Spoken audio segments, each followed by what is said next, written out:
July is the month where perennials go to die. And honestly, it's not the heat's fault. It's ours. I've killed more plants in July than any other month combined. And after years of trial and error and a lot of dead hostas, I've finally figured out what we're all doing wrong. Today, I'm breaking down the 5 biggest July planting mistakes that are quietly murdering your perennials right now. These aren't obscure gardening theories. These are the exact mistakes I see beginner and even experienced gardeners make every single summer. So grab your gardening gloves and let's save your plants before it's too late.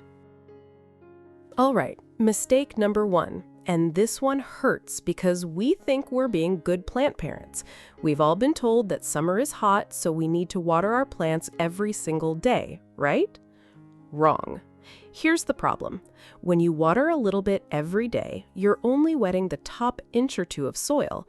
The roots of your perennials are smart. They'll grow exactly where the water is, so they stay shallow, right at the surface, instead of reaching deep down into the soil, where moisture is more consistent. Then, July hits with 90-degree heat, and that top inch of soil dries out in just a few hours. Your plant wilts, you panic, you water more, and the roots stay lazy and shallow. It becomes a death spiral that weakens your plant and makes it completely dependent on you. So what should you do instead? Water deeply, and I mean really deeply, about 2 to 3 times a week, not every day. Give your plants a good long soak so the water penetrates 6 to 8 inches into the soil. This forces the roots to chase that water down, making them stronger, deeper, and more drought tolerant. And here's a golden rule. Let the top 1 to 2 inches of soil dry out completely before you water again. Deep roots equal drought-proof plants, and shallow roots equal dead plants, period. Mistake number 2 is the classic July rookie move that I see all the time, planting at high noon. Picture this. You just came home from the nursery with 5 beautiful pots of perennials. The sky is blue, the sun is blazing, and you're so excited that you grab your trowel and start planting at 2 p.m. That's a huge mistake, and here's why. The plants you bought from the nursery have been living in a nice, comfortable environment, a greenhouse with some shade, regular watering, and controlled temperatures. The moment you take them out of that pot and drop them into hot, dry garden soil under direct July sun, their roots go into shock. This is called transplant shock, and in July, it's basically a death sentence. The leaves lose water much faster than the tiny, disturbed roots can replace it.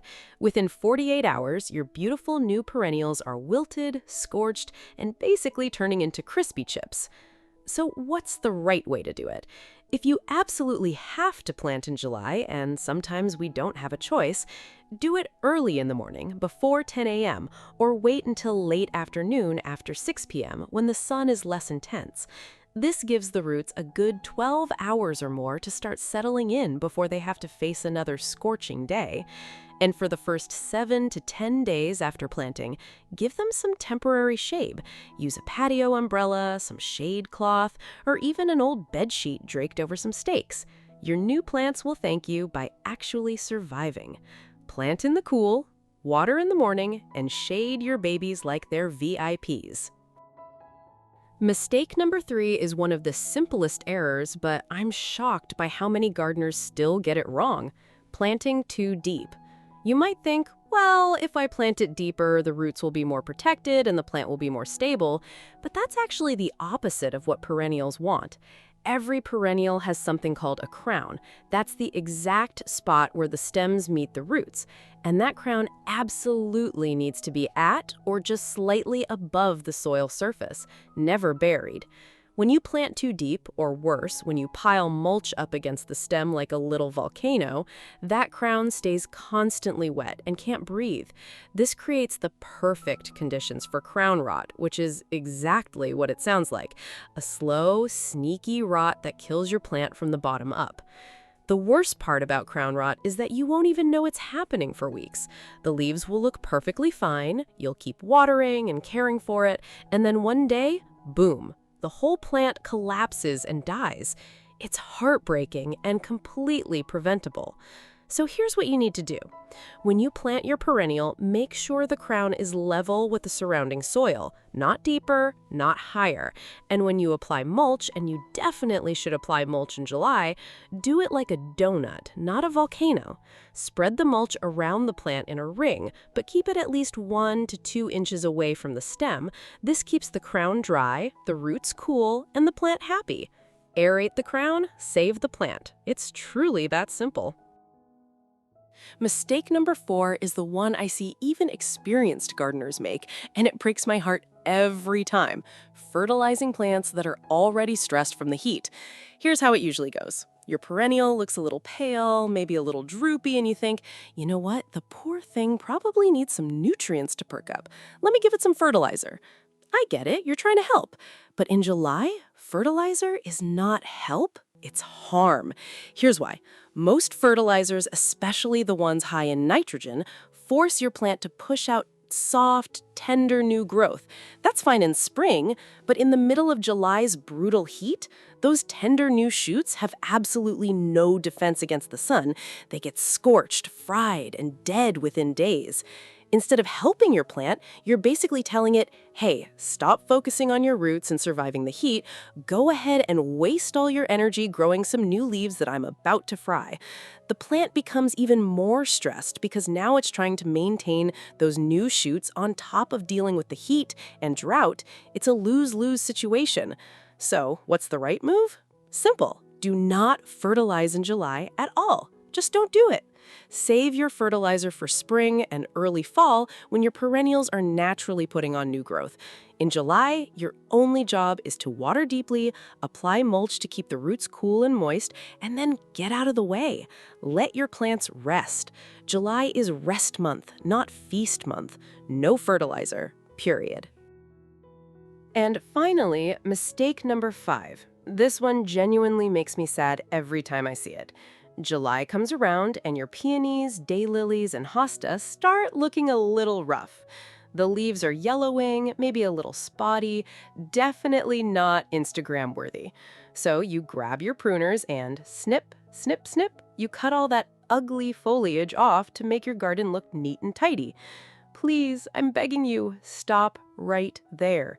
Here's the thing. Those yellowing, ugly leaves are still working. They are still photosynthesizing. They are still producing energy and sending that energy straight down to the roots. That energy is what your plant will use to survive the winter and produce beautiful blooms next spring and summer. When you cut those leaves off in July, you are literally cutting off your plant's food factory. You are stealing next year's flowers. The result? Next spring, instead of a gorgeous display of blooms, you'll get maybe 1 or 2 flowers, or worse, nothing at all. And then you'll wonder, why didn't my perennials bloom this year? Well, this is why. So what should you do instead? Be patient. Be very, very patient. Let those leaves die back naturally in the fall when the plant is done using them. If you absolutely can't stand the way they look, there's a clever solution. Plant some annuals or other perennials right in front of them to hide the ugly foliage. Rudbeckias, zinnias, or even some ornamental grasses work beautifully for this. They'll cover up the mess while your perennials keep doing their important work underground. Ugly leaves now mean beautiful blooms next year. Sacrifice the Instagram aesthetic for next spring's show. Trust me, it's worth it. So there you have it. The 5 July planting mistakes that are quietly killing your perennials: shallow watering, planting at high noon, burying the crown, fertilizing in the heat, and cutting off yellowing foliage. 5 simple fixes that can save your garden and give you the blooms you've been waiting for next spring. Your perennials are tougher than you think.